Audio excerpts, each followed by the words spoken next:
Greg, we're still on our Church Matters series, right? And the theme this month is the church as the people of God. So we're talking about the topic, the community of heaven. The church is the community of heaven. Why is that when so many people have experienced a community of hell? It's unfortunate that many churches are known more for their dysfunction than they are for the things that God has called them to be and to do and to embody as a people.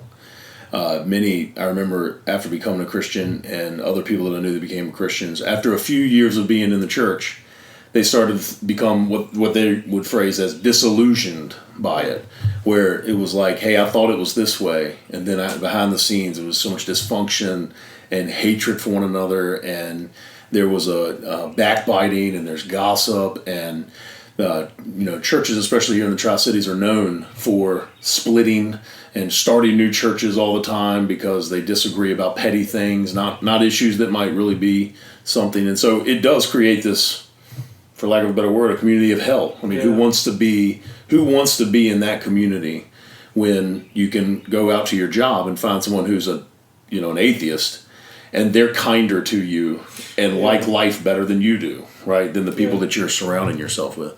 So one of the things that, as we're looking at this series, that we wanted to do was to start kind of reframing the whole discussion about what the church is. And so when you look at the church, when you just take the New Testament the way Paul's writing, the church is the community of heaven. The church is beginning now on earth to start what we'll be doing forever.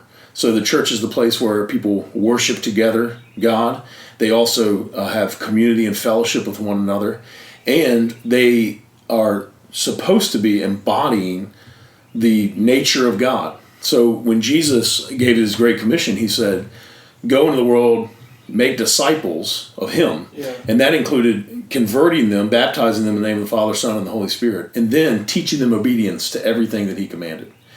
So the church was learning to be disciples. They were learning obedience to everything that Jesus commanded.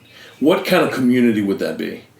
Well, Paul tells us that the fruit of the Spirit is love and joy and peace and patience and kindness and goodness and faithfulness and gentleness and self-control. He tells us what it would look like to be more like Christ, right? We would love our enemies. We would have joy. We would have peace. It would be a place of great gladness.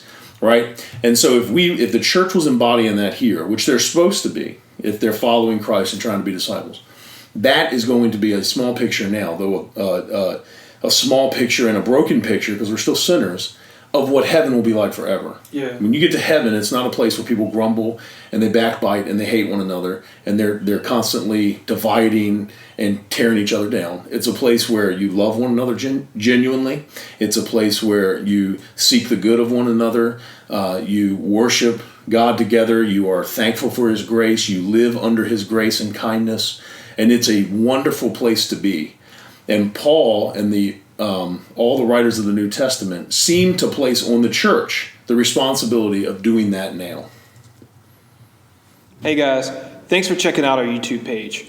We're Christ Fellowship Church, and we create these videos so we can equip Christians and non-Christians about the truths of Christianity. Jesus is Lord, so every question concerns him. So send us your questions to our Facebook page or the email address at the bottom of the screen. We'll make a response video, post it, and then send you the link when we're done.